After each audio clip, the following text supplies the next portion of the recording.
राम, राम, उठो राम। हाँ हाँ, आप कौन हो?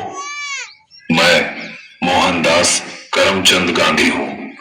मोहनदास करमचंद गांधी अर्थात महात्मा गांधी? हाँ बेटा, लोग मुझे इसी नाम से ही पहचानते हैं। बेटा इधर आओ, तुम क्यों उदास लग रहे हो?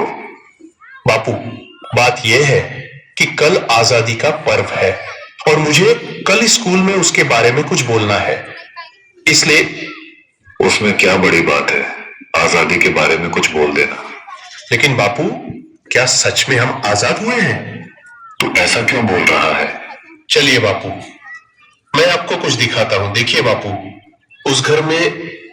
मम्मी पापा, मुझ पर थोड़ा रहम करो प्लीज, मुझे आगे पढ़ने दीजिए। मैं आगे पढ़ना चाहती हूँ और डॉक्टर बनना चाहती हूँ। बस बेटा, आपने बहुत पढ़ लिया। हमारे समाज में लड़कियां इतना पढ़े यही बहुत बड़ी बात है। पढ़ना लिखना छोड़ो और अपनी शादी के बारे में सोचो।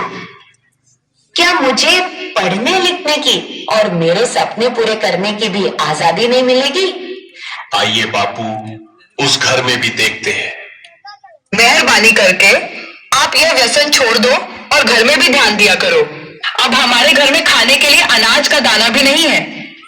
वह सब कुछ मुझे नहीं पता, बस मुझे पैसे दो। मेरा शरीर कांप रहा है और दिमाग काम नहीं कर रहा है। अब जल्दी पैसे दो, मुझे देर हो रही है।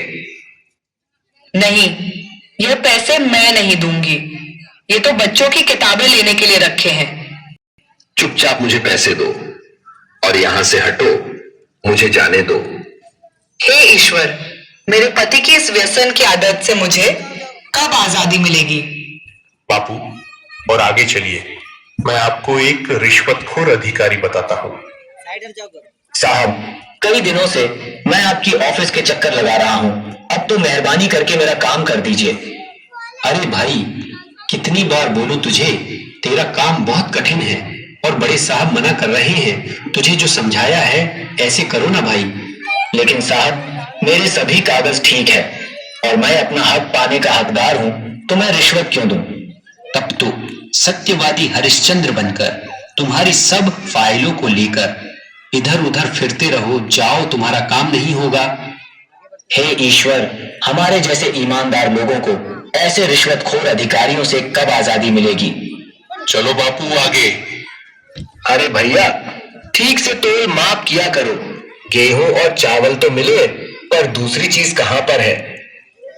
अरे भैया, आपको जल्दी आना चाहिए ना। बाकी सामान तो सब खत्म हो गया है। आगे से ही कम सामान आया था, उसमें हम क्या कर सकते हैं? आपने तो कल ही सामान देना शुरू किया है, तो खत्म कैसे हो सकता है?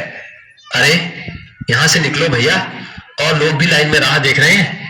आपको जो शिकायत है वह बड़े अधिकारी से जाकर करना। हे भगवान, हम गरीबों को ऐसे अनाज की तस्करी करने वाले लोगों से कब आजादी मिलेगी? देखा ना बापू आपने, क्या आपको लग रहा है कि सच में हमारा देश आजाद हुआ है? आज के समय में भी लड़कियों को पढ़ने की आजादी नहीं है। आज के समय में बहुत सारे लोग व्यसन के अधीन होकर अपने घर की जिम्मेदारी को भूल रहे हैं। यहाँ पर सरकारी अधिकारी भी रिश्वत लेकर अपना काम करते हैं। अनाज बेचने वाला भी अनाज की तस्करी करके गरीबों का अधिकार छीन रहे हैं। क्या हम सच में आजाद हुए हैं?